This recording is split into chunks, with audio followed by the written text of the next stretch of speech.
चिडक एक नाही तर दोन जास्त झालं. आणि आता किती आहे इथं किती आहे प्लॉट प्लॉट आपलं 2000 झाड आहे. रोज किती निघाले?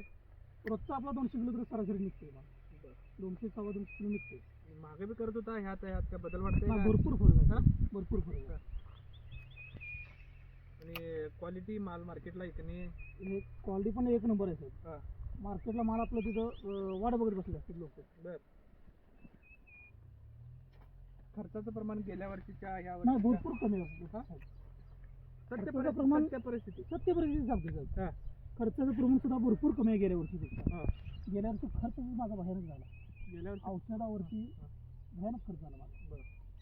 पण तुमचा औषधचा खर्च पण मापात आहे आणि रिझल्ट तर एक नंबर आहे. ते आहे ना. कीड तर अजिबात नाही, बघायला सुद्धा गावत नाही. एवढ्या आता 200 किलो रोज माल निघते. त्याच्यामध्ये एक नाही तर दोनच दुसरं माल चिडकं. आपल्या इथं गावात शेजारी प्लॉट असेल त्याच्यात आणि किडीत आपल्याला लय फरक आहे. भरपूर फरक आहे. भरपूर फरक आहे. हो हो. किती टक्क्याचा फरक पडतो त्यांच्यात साहेब? आता 30 ते 40% कीड आहे सध्याला. आणि क्लायमेट त्याच्यात आणि ह्याच्यात काय काय आपल्याच शेजारीच आहेत माझ्या आता प्लॉट इथं. बरं. आणि व्हरायटी त्याची पण 10-93 आहे, त्यांची पण माझी पण 10-93. एका दिवशीच रोपाली? एकाच दिवशी लागणार आहे आमची. एका दिवशीच लागणार. एका दिवशीच लागणार. एकच क्लायमेट आहे. एकच क्लायमेट. तरी पण आपल्यात एक पण किडका नाही अजिबात नाही. आणि त्यांच्यात 30-40% 30-40% कीड आहे. खर्च बी आणि आपल्या एवढा का त्यांचा जादा आहे? जास्त आहे साहेब त्यांचा. आपला एकदम कमी आहे खर्च आपला. शेतकऱ्यांनी कन्सल्टिंग घेतलेलं बरं का आपल्या बुद्धीने केलेलं बरं? नाही नाही, तुमचं कन्सल्टिंग घेतलेलं अगदी योग्य आहे साहेब. डेटाची क्वालिटी बिटी काय एक नंबर आहे साहेब क्वालिटी. काय जरा बघा पुढे बोला जरा काय म्हणतात. पुढे बोलत जायचं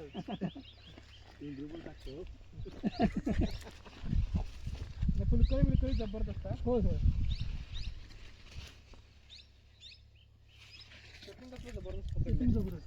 आणि 10-93 व्हरायटी आहे. या 10-93 व्हरायटीला शेतकरी मित्रांनो ही समस्या 100% जाणवणार. आणि जरी जाणवली तरी आपल्याला आता ह्याला हे पानाला असं झाले. पण इथं मालाच्या क्वालिटीला आणि डेटाच्या क्वालिटीला काही सकट अडचण 100% येत नाही.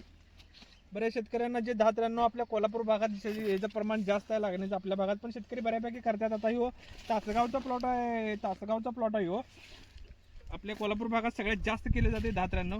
ही समस्या जी आहे येलो डॉट येणे, ही समस्या शेतकरी मित्रांनो 10-93 व्हरायटीला शेवटाला 100% हे असं होणार. तरी पण मालाची क्वालिटी किंवा हे झालं असं कुठलीही गोष्ट होत नाही किंवा डेटाची क्वालिटी ह्यात काही सकट अडचणी येत नाहीत.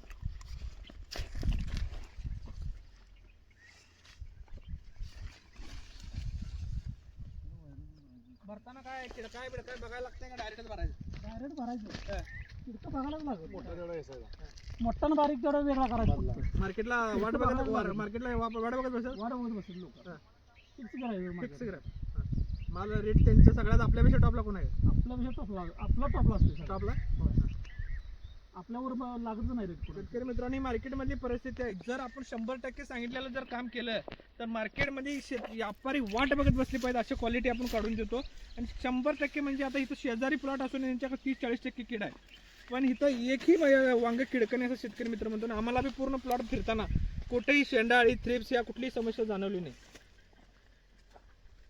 अडचणी एवढ्या दिवसात तुम्हाला काय काय आल्या? काय काय अडचणी? काय नसतं मध्ये एकदाच तेवढं पिकं येत होतं ते लगेच तुम्ही कंट्रोलमध्ये आणलं. त्याच्या व्यतिरिक्त दुसरी कुठलीच अडचण आली नाही मला. तुम्हाला आता फोन केल्यानंतर रिस्पॉन्स कसा? आमचा फोन केला लगेच रिस्पॉन्स असतो किंवा व्हॉट्सअपला फोटो टाकला काय दुसऱ्या मिनिटाला तुमचा रिप्लाय असतो. फोन उचलणं कुठल्या गोष्टीची काय अजिबात काय नाही, लगेच परत फोन असतो. शेतकरी मित्रांनो फुलकळी कशी फुललेली आहे बघून घ्या. झाडावर शेतकरी मित्रांनो नुसता माल असणं महत्वाचं नाही. झाडावर ज्या समय आपल्याला पाहिजे फुलकळी पाहिजे, त्याच्यानंतरचं वांग पाहिजे, तोडा आलेलं वांग पाहिजे. ही जी सायकल आहे शेतकरी मित्रांनो ही सुंदर अशा रीतीने आपण त्याच्यावर औषधाचं मार्गदर्शन वेळच्या वेळी दिल्यामुळे हे सेट झालेलं आहे. फुलकळी कशी फुललेलं आहे? मोगरा फुलल्यागत प्लॉट फुललेला आहे. निळा झार म्हणजे हे फुललेलं आहे.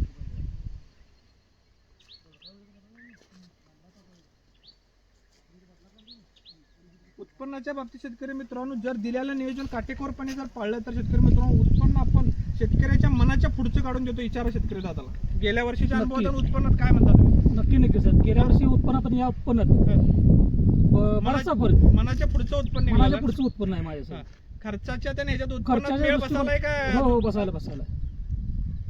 आणि महत्वाची गोष्ट म्हणजे वांगी पिकामध्ये जर आता हे 200 किलो मध्ये 30-40 किलो जर किडकी निघली तर शेतकऱ्यांना औषधाला खर्च केलेला असतो. 100% जर आपली कीडमुक्त वांगी निघली तर जो औषधाचा जो खर्च शेतकरी मित्रांनो 30-40 किलो वांगी बांधायला फेकायला लागतात. आणि 100% जर मार्केटला गेली तर आपला जो औषधाचा खर्च आहे तो औषधाचा खर्च निघलेला असतोय. जर आपण सगळे औषधं मारून जर निम्मी वांगी बाजाराला फेकली तर त्याचे पैसे आपल्याला लागणार नाही. एकच उद्देश पाहिजे की पिकलेलं निघलेलं वांग सगळं मार्केटला गेलं पाहिजे तर आपल्याला 4 पैसे घरात येणार. नाहीतर हे आपण वांग उत्पन्न पिकवणार, रानातला कस निघणार आणि निम्म वांग आपण बाजू मार्केट बाहेर फेकणार, त्याचा काही उपयोग नाही. 100% शेतकरी मित्रांनो, जे वांग आपल्या रानात पिकतंय ते मार्केटला गेलंच पाहिजे. क्वालिटी बिलिटी डेटावर जबरदस्त आहे. यात पांढरी माशी थ्रिप्स काय जमवलं आपल्याला? अजिबात काय सगळं नाही. का तुम्हाला कुठली अडचण आली ह्याला विचार त्याला विचार काय वाटलं? नाही काहीच नाही, कधीच नाही. आपण दिलेलं शेड्यूल 100% फॉलो केलं तर 100% रिझल्ट. हो हो हो. Okay done. बंद.